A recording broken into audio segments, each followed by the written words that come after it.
Madame, Monsieur, bonjour. Très heureux de vous retrouver dans ce 13h au Bénin. Voici le sommaire. Le président de la Commission électorale nationale autonome a eu une rencontre avec les duos des candidats dans l'après-midi de ce lundi au siège de l'institution à Cotonou. C'est dans le cadre de la validation du spécimen du bulletin unique de la présidentielle du 12 avril prochain. Vous aurez le compte rendu dans un instant. Ensuite, le ministre des Affaires étrangères a reçu ce lundi 9 février 2026 les copies figurées des lettres de créance du nouvel ambassadeur d'Italie près le Bénin avec résidence à Abuja au cours du passage du diplomate dans les locaux du ministère des Affaires étrangères. Il a échangé avec Olusegun Agadi Bakari sur divers sujets d'intérêt pour les deux pays. Et pour finir, après l'installation des députés et l'élection des membres du bureau de l'Assemblée nationale, quelle va être la suite? C'est la question que nous allons poser à Dr Eugène Alosuko, spécialiste des questions parlementaires. Et voilà pour vous le sommaire de cette édition. À nouveau bonjour et bienvenue si vous nous rejoignez après le tirage au sort du positionnement des logos sur le spécimen en janvier dernier pour le compte de la présidentielle d'avril 2026. Le président de la Sénat a eu une rencontre avec les duos des candidats dans l'après-midi de ce lundi au siège de l'institution à Cotonou. C'est dans le cadre de la validation du spécimen du bulletin unique de la présidentielle du 12 avril prochain. La séance qui a réuni bien entendu aux différents acteurs de la Sénat a permis à chacun des duos Romper Rongwanou et Wada Talata de donner justement leur avis sur le spécimen. Voici le compte rendu avec Woulat Sanoussi, Rachid Soubérou.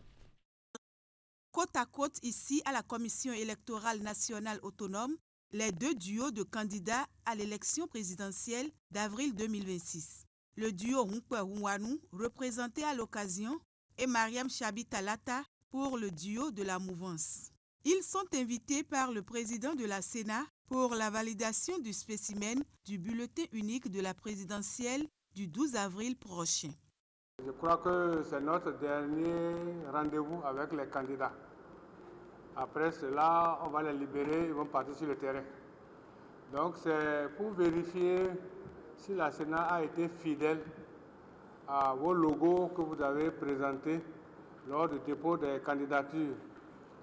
Et cela fait partie de la coutume des pratiques ici et nous permet d'ajuster pour que le bulletin représente exactement ce que vous souhaitez que vos militants voient le 12 avril prochain.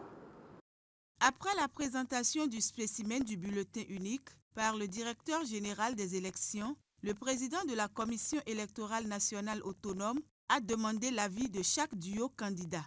Les représentants du duo Romper Rongwanou ont pour leur part validé le spécimen. Le duo Wada Talata, quant à lui, a fait des suggestions en ce qui concerne son logo. Des suggestions que le président de la Sénat a prises en compte et promet avec son équipe de les corriger très rapidement pour que le spécimen soit disponible. Cérémonie d'installation des députés de la 10e législature. L'événement a également créé une animation économique autour de l'Assemblée nationale. Aux abords de l'hémicycle, de petits commerçants ont profité de l'affluence pour proposer leurs produits afin de se faire quelques revenus. Teddy Goudalo pour les détails. En marge de la cérémonie d'installation des députés de la 10e législature, une autre réalité s'est invitée aux alentours de l'Assemblée nationale. Sur l'esplanade, de petits commerçants ont rapidement trouvé leur place. Du tchakpalo, des repas chauds, de petits gâteaux, des biscuits et bien d'autres. Ici, chacun tente de tirer profit de l'affluence exceptionnelle. Aujourd'hui, là, on est content de voir les nouveaux venus. On est en joie, on est en fête. On veut rester avec eux pour vendre un peu ici. Je vends des biscuits, un peu de amuse-bouche. Je vends aussi des chemises ici. Pour ces vendeuses et vendeurs, l'événement représente une opportunité à ne pas manquer. Certains ont quitté leur domicile dès l'aube, d'autres ont déplacé leur étal pour se rapprocher de l'hémicycle. Nous ne pouvons pas rester affamés. Il nous faut satisfaire notre faim pour avoir de l'énergie. Je trouve que c'est bien organisé. Les dames, elles sont bien cuisinées, c'est bien fait. Moi, je trouve qu'on peut organiser de sorte qu'il y ait un réfectoire ou un marché où les gens peuvent exposer et que de l'esplanade, on n'ait pas de difficulté à s'abreuver. Derrière cette effervescence commerciale se cache aussi une réalité sociale. Ces petits commerces, souvent informels, permettent à de nombreuses familles de subvenir à leurs besoins. Les grandes cérémonies deviennent alors des occasions de survie économique autant que des moments de célébration politique.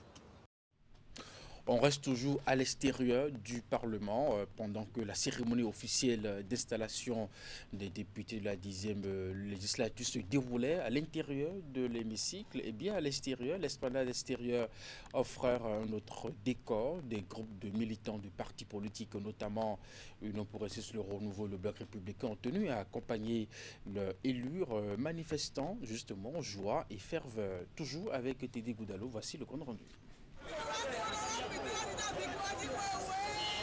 L'esplanade extérieure de l'Assemblée nationale a offert un tout autre visage le dimanche 8 février 2026.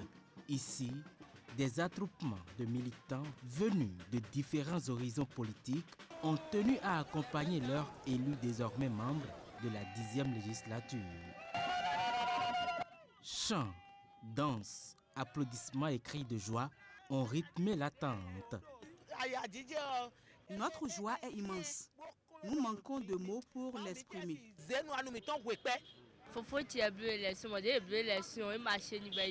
C'est grand frère qui est nouvellement élu député.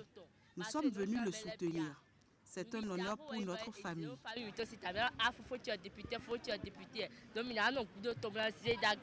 Pour ces militants, la cérémonie d'installation n'est pas qu'un simple acte institutionnel. Elle marque l'aboutissement d'un engagement politique et le début d'un nouvel espoir porté par ceux qu'ils ont soutenus.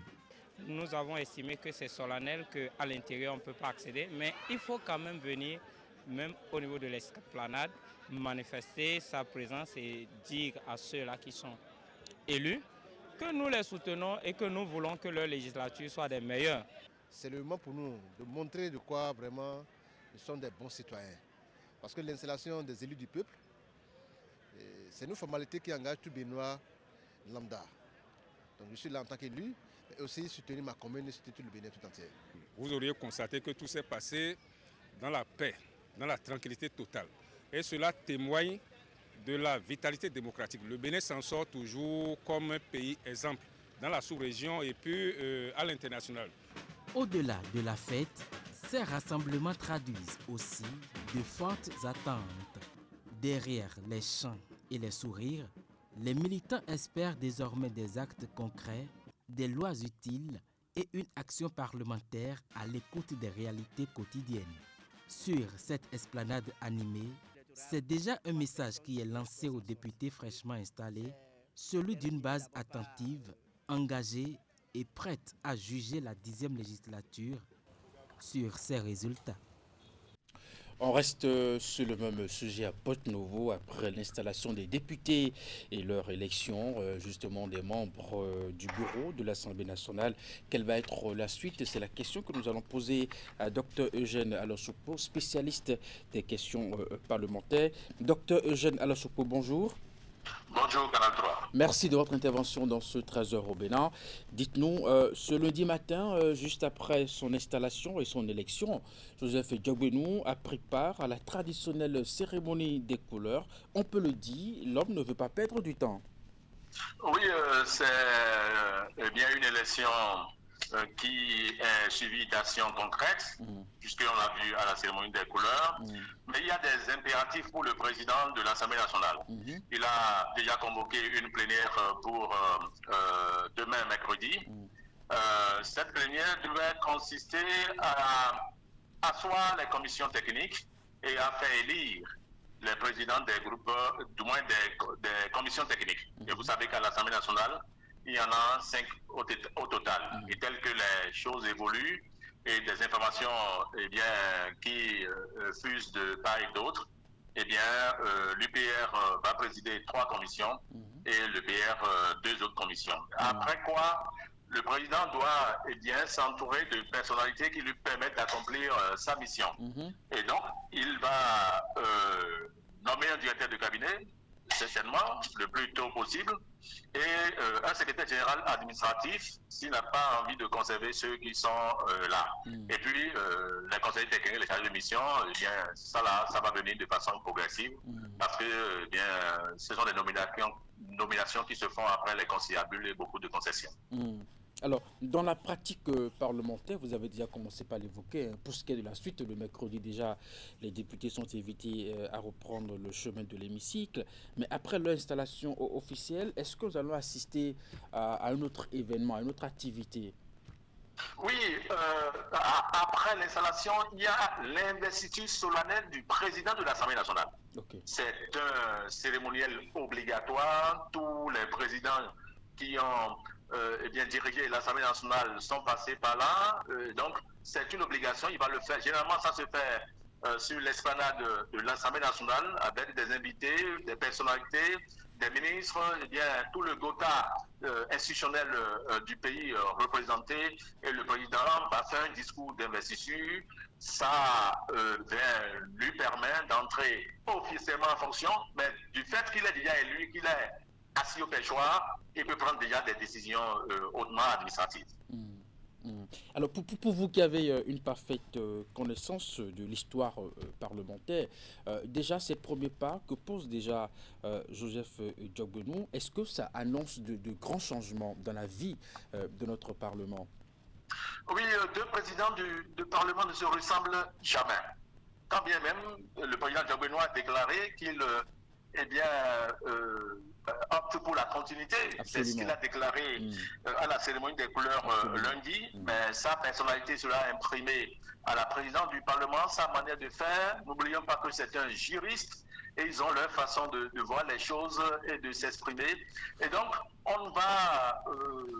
il va imprimer sa personnalité à cette institution-là. Tout le monde connaît sa façon de fonctionner, un peu du purisme juridique associé à de la politique, parce que nous sommes dans une institution hautement politique.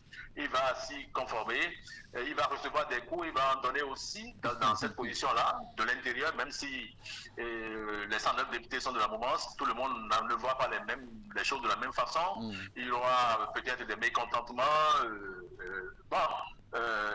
Ces mécontentements, parce qu'il y a beaucoup qui pensaient être membres du bureau de l'Assemblée nationale. C'est ça, ça n'a pas été le cas. Ils ne l'ont pas été. Il y en a qui pensent qu'après avoir raté le bureau de l'Assemblée nationale, ils pourront être membres, présidents de commission. Ils ne le seront pas. Alors, qu'est-ce qu'il leur reste? Parce qu'il reste que l'on fasse la déclaration de constitution des groupes parlementaires. C'est ça. Et à l'allure où vont les choses, ce sont les anciens présidents de groupes parlementaires, à savoir Hassan Seibou pour le BR et Aké Natondé pour le BR, qui seront confirmés. Je ne doute pas de ça. Alors, il reste quoi? Le président de l'Assemblée nationale aura une marge pour recaser les mécontents supposés. Par exemple, il y a les parlements sous-régionaux. Les parlements sous-régionaux, vous avez le parlement de la CEDEAO, vous avez le parlement de l'UMOA, vous avez le parlement de la francophonie. Alors, il va pouvoir les répartir. Et maintenant, il y a d'autres députés qui iront à la Haute Cour de justice et d'autres à l'agence qui s'occupe des données personnelles, etc. Il y a une répartition savante qui sera faite pour que chaque député puisse avoir une autre possibilité de s'exprimer en dehors de son mandat parlementaire. Il ne faut pas oublier que les commissions techniques sont constituées de présidents, les bureaux des commissions techniques sont constitués de présidents, de secrétaires et de rapporteurs. Donc tous les députés pourront, pas tous, mais la majorité pourra être recasée. Dans tous les cas, il restera des députés qui n'auront pas d'attribution et qui vont accompagner les autres dans la mission parlementaire. Merci à vous, Dr Eugène Alosuku, pour ces précisions. Merci à vous. Je vous souhaite très bon après-midi. Vous êtes spécialiste des questions parlementaires. Merci de votre disponibilité. Merci infiniment. Et puis on rappelle que ce mercredi, les députés sont invités à l'hémicycle pour la mise en place des organes de l'Assemblée nationale, à savoir les membres des bureaux des 5 commissions permanentes et la désignation des membres des bureaux des groupes parlementaires. On parle diplomatie à présent. Le ministre des Affaires étrangères a reçu ce lundi 9 février les copies figurées des lettres de créance du nouvel ambassadeur d'Italie près le Bénin avec résidence à Abuja. Au cours du passage du diplomate dans les locaux du ministère des Affaires étrangères, il a échangé avec Olusegun Adjadi Bakari sur divers sujets d'intérêt commun, dont le renforcement des relations économiques et commerciales entre les deux États. Voici justement un récit sur le curriculum vitae de l'ambassadeur Roberto Mangoni.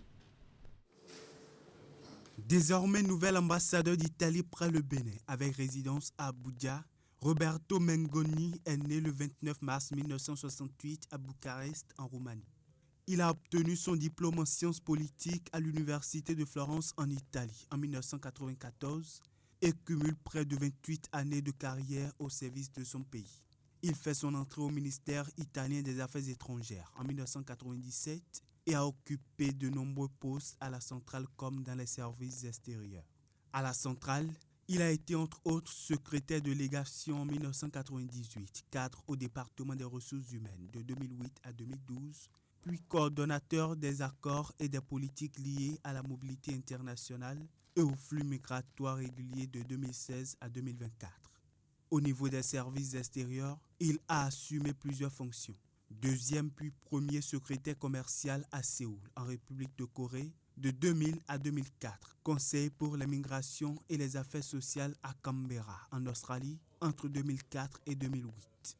Il a aussi été chargé d'affaires, puis ambassadeur à Dar es Salaam, en Tanzanie de 2012 à 2016, avec juridiction sur les îles Comores et la communauté d'Afrique de l'Est. Depuis 2024, Roberto Mangoni a servi au département de la coopération au développement jusqu'à sa nomination en qualité d'ambassadeur extraordinaire et plénipotentiaire près la République fédérale du Nigeria et la commission de la CEDEAO avec juridiction sur le Bénin. Il a par ailleurs été décoré chevalier dans l'ordre du mérite de son pays en 2007. L'un des grades jamais atteints dans l'armée béninoise vient d'avoir son tout premier porteur.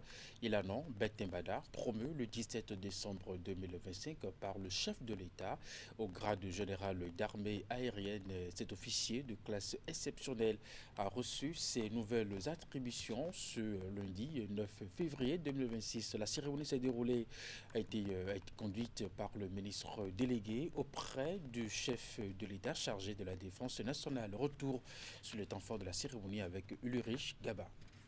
Le général de corps aérien Bertin Bada entre officiellement dans les prérogatives de son nouveau grade de général d'armée aérienne. Une distinction inédite qui fait de lui l'officier le plus gradé de l'histoire du Bénin.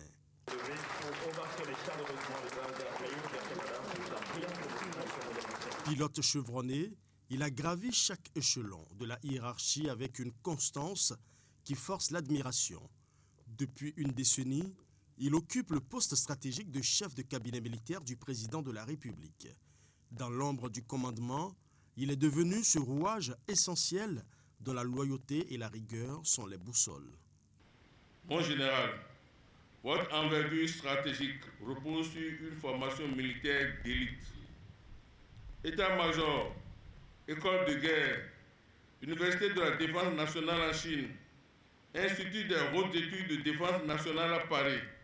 Ce socle intellectuel, allié à votre expérience opérationnelle, a conduit le chef d'État à vous confier depuis 2016 la fonction cardinale de directeur de cabinet du président de la République. Dans cette position d'interface stratégique entre le pouvoir politique et l'institution militaire, vous avez incarné la loyauté absolue, la discrétion du soldat et la rigueur du stratège. En atteignant le sommet de la pyramide militaire, le général d'armée aérienne Bertin Bada laisse une empreinte indélébile. Il n'est pas seulement un chef, il est désormais un modèle pour toute une génération de soldats, prouvant que le sommet est accessible à ceux qui allient le talent à la loyauté absolue. Dans la suite de cette édition, le vert et le jaune auquel on identifie aujourd'hui l'état civil ont bel et bien une histoire. Au départ, tous les professionnels du secteur des transports urbains et interurbains étaient regroupés au sein de l'UNACOB, mais à un moment donné, les difficultés de cohabitation sont nées entre les interurbains et ceux qui font la ville et de la volonté de ces derniers de s'autonomiser que vont naître justement les couleurs vert et jaune. Vigila Rodéon nous raconte dans ce reportage l'histoire des couleurs avec l'état civil. Les couleurs vert et jaune que portent traditionnellement les taxis-villes ne sont pas choisies au hasard. Sur la question, les versions variant d'un conducteur à un autre se recoupent cependant sur la nécessité pour les conducteurs de taxi-villes de se détacher de l'ensemble des transporteurs urbains regroupés autrefois au sein de l'UNACOB, la fêtière de tous les transporteurs urbains comme interurbains du Bénin. Avant, il y avait l'ensemble des interurbains et au cours de la route, il y a quelques personnes qui se sont regroupées pour dire bon, il faut que nous nous séparons des interurbains pour pouvoir prendre notre liberté en même temps. Les conducteurs de taxi-villes éprouvaient alors des difficultés à cohabiter avec les interurbains dont ils voulaient à tout prix se libérer pour avoir leur propre autonomie. Ce qui a motivé la création d'un nouveau groupe et après, le choix du vert et du jaune comme les couleurs auxquelles les taxi-villes seront désormais identifiés. En ce temps, il y avait Fimé, il y avait Arlenville, il y avait... Ils sont nombreux, j'ai oublié les noms un peu. Mais c'est comme ça que la couleur de taxi-ville est arrivée. Ils se sont dit, il faut que nous changeons notre couleur pour nous différencier des autres couleurs qui sont des interurbains qui vont un peu partout dans le Bénin. C'est autant de Kérékou et Nokuligidi et Basile Chibozo. C'est ceux-là qui est syndicat de taxi qui a fait sortir le couleur. Avant la conduite taxi, on a blouse, couleur bleue, vert pour conduire. Tu portes à 3 jours, tu vas changer. Et porte l'autre. Si tu n'es pas porté, le policier va t'arrêter. Aujourd'hui, tout a changé. Sans être forcément des professionnels, bien des gens investissent le secteur. Aujourd'hui, vous allez voir des véhicules n'ayant pas la couleur taxi-ville dont nous parlons, qui font toujours la ville. Des véhicules personnels aujourd'hui qui font plus la ville que les véhicules ayant ces deux couleurs. Le secteur ne marche plus. Et ça fait que si quelqu'un trouve sa voiture, elle rentre dedans. Conséquence, la flotte des taxis-villes verts et jaunes ne se renouvelle plus et le syndicat dit ne pas disposer de moyens pour contraindre ceux qui arrivent dans le secteur par nécessité à se conformer. Fidèle à sa vocation, servir la vie, la dignité et l'avenir, le Rotary Club Cotonou, le Nautil, a procédé justement à la remise d'un lot de médicaments au Centre national de prise en charge de la drépanocytose basé au Centre national hospitalier et universitaire HKM inscrit dans le cadre d'un projet multidimensionnel et accompli en présence du président de Rotary International. Le geste vise à améliorer la qualité des soins prodigués aux personnes atteintes de cette endémie. Les détails dans ce compte rendu. Dans les locaux du Centre national de prise en charge de la drépanocytose ce vendredi, une remarquable délégation de Rotary Club Cotonou, le Nautil. La visite s'inscrit dans le cadre d'une opération de remise de médicaments pour un meilleur traitement des patients. Estimé à $10 000 US, le don se compose notamment de sédatifs, d'antibiotiques injectables et de consommables sélectionnés à partir d'une évaluation des besoins de la communauté. It is always a problem for us to see children suffering, and that is something that we cannot. C'est pénible pour nous de voir les enfants souffrir de cette maladie. Nous ne pouvons pas continuer à supporter cette situation. C'est pour cela que ce geste a été entrepris. And the Rotary clubs in the first line can take action to do something for them. On connaissait le Rotary international pour son engagement social pour la poliomyélite. On connaissait le Rotary dans son engagement pour les consultations foraine au profit des couches vulnérables. On peut dire maintenant aujourd'hui qu'on connaît également le Rotary pour son engagement pour la lutte contre la drépanocytose. Cette opération est la concrétisation d'un projet dont l'architecture affiche plusieurs volets. Cette action a l'avantage au niveau du Rotary de concerner 4 des axes stratégiques, ce qu'on appelle également causes prioritaires. La première, c'est l'action humanitaire. Le 2, c'est la prévention et le traitement des maladies. La 3e, c'est les soins eux-mêmes. Et le 4e, c'est l'action de revenus à générer pour permettre aux familles de faire face à ça. Pour le président de Rotary International, le geste est insuffisant. Il met en relief la prévention comme approche idéale de solution à la drépanocytose. Le projet prévoit la mise en place d'un dispositif spécifique de suivi au profit d'un groupe de patients souffrant de complications chroniques. Et pour finir cette édition, au lendemain des événements déplorables qui ont entaché il y a quelques jours une manifestation publique des Egungun à Tori, des indignations continuent de se faire entendre dans le rang des propriétaires de ce culte. On parle ici de ceux qui perpétuent cette tradition qu'ils ont héritée de leurs grands-parents. Le constat, selon ces derniers, est que le culte Egungun est détourné de son importance originelle par des halogènes qui ne le pratiquent pas justement dans les règles de l'art, d'où les scènes de violence qui surviennent de plus en plus autour de ces manifestations. Dans ce reportage de Vigile à Roléon, nous plonge également dans le contexte originel qui est celui des célébrations des cultes Egungun. Egungun, le mythe du retour momentané des morts dans l'univers des vivants, représenté dans la culture nago par des danseurs masqués. Son évocation renvoie à l'idée d'un revenant. Egungun en question, ce n'est pas les masques que les gens présentent comme Gedede, Kalita et consorts. C'est un mort ressuscité. Ses ancêtres, revenus sous forme d'esprits cachés, sont honorés depuis des siècles à travers le culte de la résurrection, lequel se présente comme ici à Ouida, sous forme d'une manifestation populaire qui repose sur des règles. Au temps de nos aïeux, la scène était encadrée par des bouts de bois, de bambou, que ni le Egungun ni le spectateur ne devaient violer. Parce que traditionnellement, il est dit que le pain de Egungun ne doit pas toucher le commun des mortels en public. C'est pourquoi quand le Egungun sort, même le responsable de la famille, il enlève le chapeau, il se prosterne. Il a une certaine distance par rapport aux revenants. Egungun doit avoir un respect absolu. Il ne va jamais franchir, lors d'une manifestation, des bois. C'est ça le vrai Egungun. Mais aujourd'hui, ces barrières soit n'existent plus, soit sont violées. Ce qu'on voit de plus en plus, c'est des Egungun avec en main des chicottes ou autres armes blanches, ce que n'admettent pas les vrais pratiquants.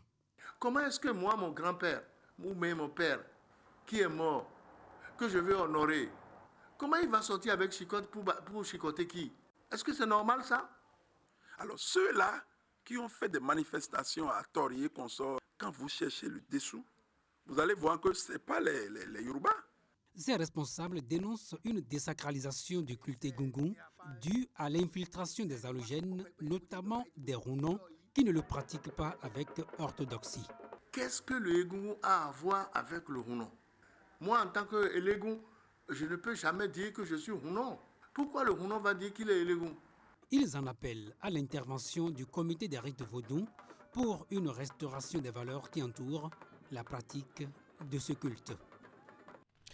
C'est la fin de cette édition. Merci à toute l'équipe rédactionnelle et technique, justement, qui ont travaillé pour sa production. À 16h, c'est votre bulletin d'information. 19h30, la grande édition de la soirée. Juste après votre émission, l'info continue. Portez-vous bien et à très bientôt.